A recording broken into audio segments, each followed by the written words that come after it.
Esto les resuena tanto como a mí. Yo sé que estamos en una época donde se habla muchísimo de feminismo, pero desafortunadísimamente se habla desde el prejuicio o desde una mirada atravesada por la institución. Y es importante hablar de feminismo partiendo de nosotras, de una mirada que increpa profundamente al sistema dominante que es el patriarcado.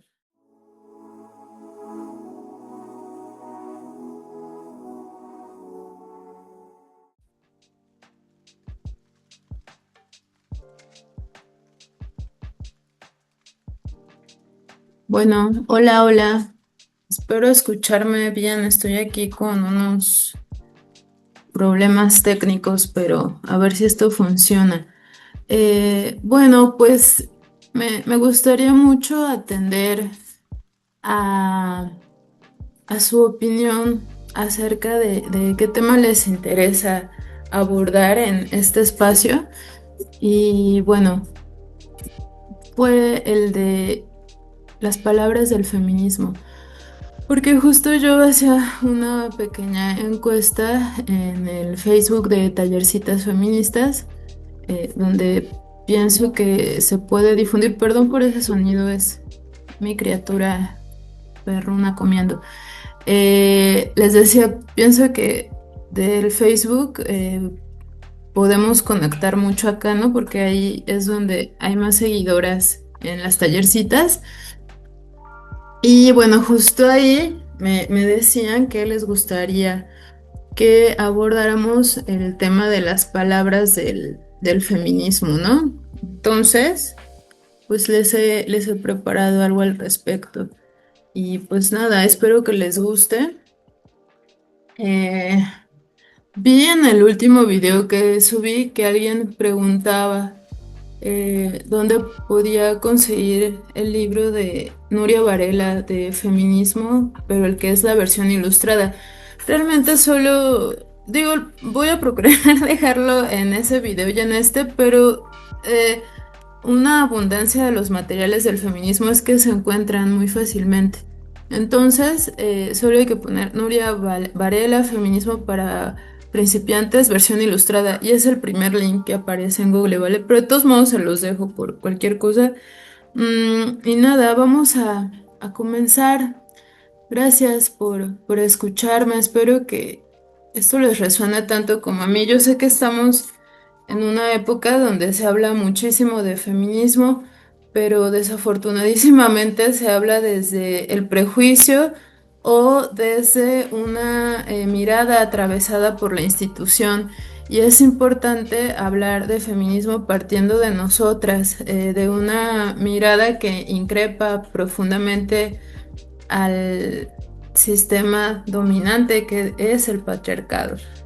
Entonces, miren, las palabras del feminismo tienen una procedencia que seguro les va a resonar tanto como a mí, y esa procedencia es de la experiencia de las mujeres que brota de nuestras vivencias, pues a causa de esa impostura patriarcal, ¿no? A causa de que vivimos en sociedades machistas, es decir, sociedades que consideran que los hombres son superiores y las mujeres inferiores.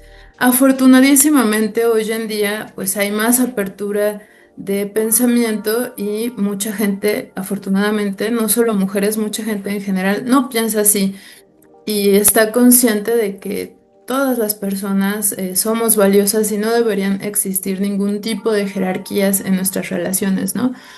Pero sabemos que eso no es la mayoría de gente, no es la mayoría, pues, de discurso que hoy en día conocemos. Al contrario, hay como una dicotomización. Incluso hay fuertes movimientos como el de la Red Pill que tienen en el centro volver a esa narrativa de la cultura machista, ¿no? De la superioridad de los varones y la inferioridad de las mujeres. Pero no nos vamos a concentrar en eso, sino en la grandeza de las mujeres y de cómo a partir de nuestra experiencia surgen palabras que por un lado generan toma de conciencia, es decir, estar conscientes de que el patriarcado existe, y por otro, eh, pues dan cauce a pensar fuera de ese sistema jerárquico de dominación y subordinación, y que entonces vivamos a partir de una conciencia de vida, ¿no? En ese sentido, bueno, la primera palabra sería patriarcado, que pues la etimología de patriarcado es el gobierno del padre. Ajá, digamos que el patriarcado es una estructura social donde impera la dominación masculina, la cual, pues, dicha dominación masculina va a brindar de todas las condiciones para la inferioridad femenina. ¿Ven? O sea, esa estructura patriarcal justo dota de todas las condiciones para que exista el machismo, ¿no? Y bueno, lo anterior, o sea, estas condiciones jerárquicas de dominación masculina, subordinación femenina o superioridad masculina, inferioridad femenina, pues va a producir lo siguiente, ¿no? Asimetrías en tanto a los hombres y las mujeres, que también se les llaman desigualdades de género, ¿no? También la brecha salarial, que yo sé que hay como mucha gente que refuta esto de la brecha salarial y claro que ha cambiado, sin embargo, no es a un nivel de conciencia social total. Y como sigue latente esta cultura que dicta que lo propio de las mujeres es la esfera de lo doméstico, claro que va a seguir reproduciéndose esa brecha salarial porque en muchos casos las mujeres interrumpimos nuestros trayectos profesionales, laborales, por dedicarnos a la crianza de las criaturas o por tener la doble jornada laboral, es decir, un trabajo asalariado más el trabajo que se hace en el hogar. No vamos a poder obtener el mejor trabajo, ¿verdad? Porque necesitamos tiempo para cuidar del hogar, de las criaturas, ¿no? Entonces, desde ahí habría que analizar y en ningún lugar se niega que es algo absoluto, que los hombres ganan más y las mujeres menos. No, ha habido un cambio civilizatorio y claro que sí hay contextos donde vemos que las mujeres pues van obteniendo ese reconocimiento que se merecen e igualdad en tanto a una buena solvencia económica, etcétera, ¿no? En ese sentido, les digo, para hacer un análisis como profundo de la brecha salarial, nunca hay que olvidar el tema de la multiplicación de la jornada laboral. ¿Qué les digo? Se le dice la doble jornada porque estás, por un lado, en la esfera de lo público con el trabajo remunerado y por otro, en la esfera de lo doméstico con el trabajo que es sin pago, no es reconocido. Sin embargo, sabemos que no es que sean dos trabajos, o sea, entre comillas, porque lo que sucede en la esfera de lo doméstico es muy amplio. Ajá, todas las actividades que surgen para sostener la vida y el sistema, pues es muy amplio. Por eso yo propongo hablar de multiplicación, ¿no? De la jornada laboral. Por otro lado, ojo, esto puede cambiar según el contexto. Ajá, a qué voy. Puede haber hombres hoy en día que también le entren, ¿no? Esa doble jornada laboral, pero no son, son casos aislados, ¿no? No, no son la norma. La norma es que lo que sucede en la esfera de lo doméstico impacta a las mujeres, ¿no? Asimismo, también a causa de ese gobierno del padre, de ese patriarcado, sucede la cosificación, explotación de los cuerpos de las mujeres, así como esta simulación de ausencia a lo largo de la historia, ajá, y en todas las esferas de la vida social. Aunque claro que hoy en día, afortunadamente, cada vez más es latente esta conciencia de hablar de las mujeres de nuestra historia y desde una mirada que provenga de nuestra genealogía y fuera de esa mirada pues masculina, ¿vale? Que aquí habría que decir que cuando se habla de lo masculino, lo femenino es lo impuesto por ese sistema patriarcal. Ajá, no se debe esto pensar como que estamos hablando en contra, ¿no? de uno de los sexos. Es un análisis del sistema social y desde ahí hay que abordarlo, ¿vale? Bueno, recomiendo la película ¿Por qué nací mujer? Se encuentra en YouTube, es muy buena. Y pues esa película describe muy bien qué es el patriarcado. Y aunque es una película ya de hace muchos años, yo creo que como de finales de los 50, inicios de los 60, eh, hay realidades que siguen siendo desde esa dinámica y donde se sigue lamentando la mujer por qué nació mujer y no tendríamos ya ni por qué pensar eso, ¿no? También recomiendo mucho la definición de Adriana Guzmán en torno al patriarcado, que aporta la noción de patriarcado como el sistema, ajá, que posibilita los diferentes sistemas de opresión. Ajá, un ejemplo sería, bueno, el patriarcado, ¿cuál es su sistema económico? El capitalismo. ¿Cuál es su sistema racial? El racismo. El sistema de clases sociales, el clasismo, y así, ¿saben? Igual cómo se va a reproducir el patriarcado en esta jerarquía de las edades, pues sí, con el edadismo y el adultocentrismo. Yo pienso que como para definirlo de una manera aún más sencilla, y esto ya lo he dicho aquí otras ocasiones, pero lo vuelvo volver a decir es pertinente, es pensar al patriarcado como un pulpo, ¿no? Con tentáculos.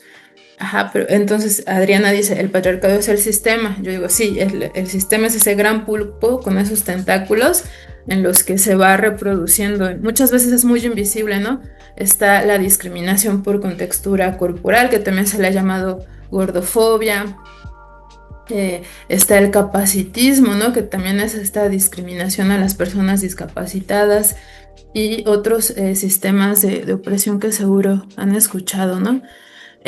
Bueno, otra palabra de este pensamiento que denuncia el patriarcado sería misoginia.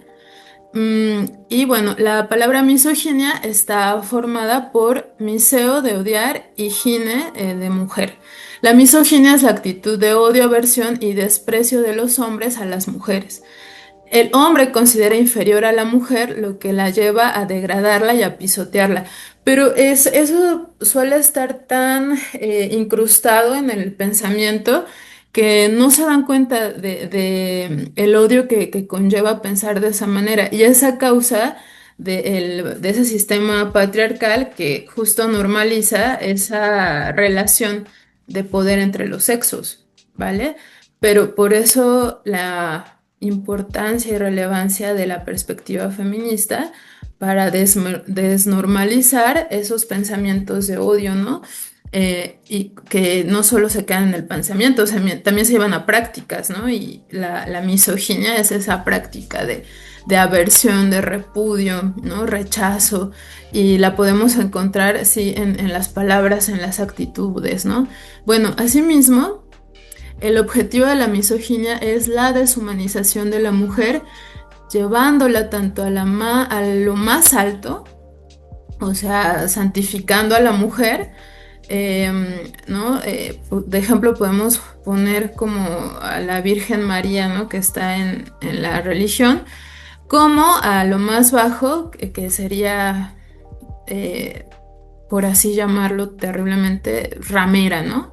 Un poco esto lo aborda la antropóloga feminista mexicana Marcela Lagarde con este libro de los cautiverios de la mujer y la figura de la madre esposa, ¿no? La puta, la monja, la presa.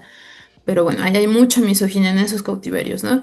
Y bueno, una mujer, ya sea calificada como puritana o como prostituta, siempre será culpada, pues, por ser mujer, ¿no? Esa es una reflexión que me parece importante porque en el patriarcado se tiende a juzgar mucho a las mujeres por sus decisiones.